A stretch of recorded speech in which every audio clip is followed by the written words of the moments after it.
Hi, this is Rebecca Kochenderfer. I'm taking you through week by week through Joy Journal.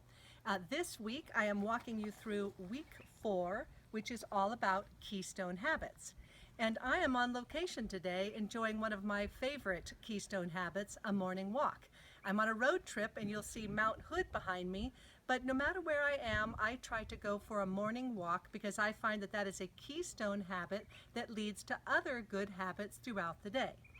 Did you know, for example, that 40% of your actions throughout the day are just habitual? You do them automatically and you don't even realize it.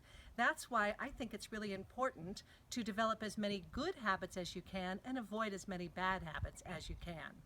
So the idea of Keystone habits came to me when I read the book Positive Habits, The Power of Habit.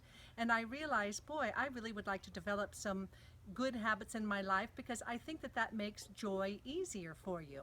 For example, if you are experiencing ill health, now sometimes ill health obviously just happens, but if it's a result of a series of maybe negative habits, you can change into positive habits and experience more joy in your life. You can develop some positive financial habits that help you increase your joy. Relationships habits. So habits really do drive us, and then it's our choice as to whether we want to kind of go down a more positive path or maybe an unwanted negative path. So in this week 4 today, the prompts for you are what positive Keystone habit will you experiment with today? And I do encourage you to approach this whole thing as an experiment, maybe trying a different Keystone habit each day. And let me explain to you a little more fully what a Keystone habit is. Keystone habits are very powerful because they lead to other positive habits throughout the day. So for example, I notice when I wake up in the morning and I do my yoga practice in the morning, that just naturally leads to other healthy habits of me exercising more or moving around more. If I start my day with a green smoothie, that leads to other positive habits of better nutrition throughout the day. So that is a positive Keystone habits that makes the other habits come more effortlessly. I'll also notice too that sometimes I have a negative Keystone habit. For example, if I start my day by watching a junky show, that kind of leads me down a path where I don't even know the reason why. Maybe I don't feel as good about myself, or I tend to not get as much done that day. I tend to not feel as good about myself.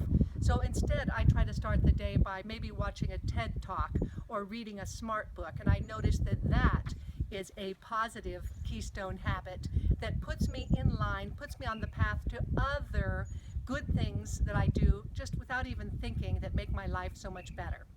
Also this week, be alert for, do you notice any negative habits in your day? Things that you wish that you really did not do. And did it all start back with a Keystone habit?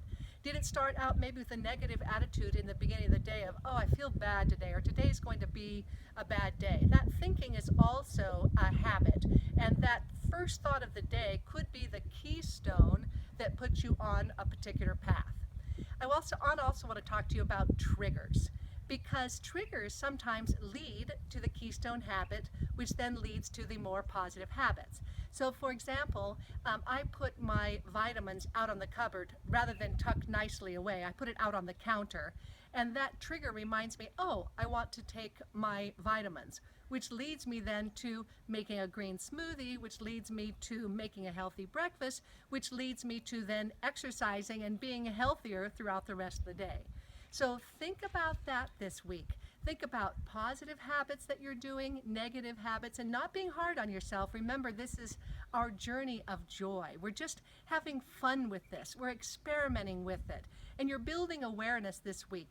That's why I built this as a journal, because you may notice a habit on Monday that does not appear on Wednesday, or you may find a pattern that happens every day.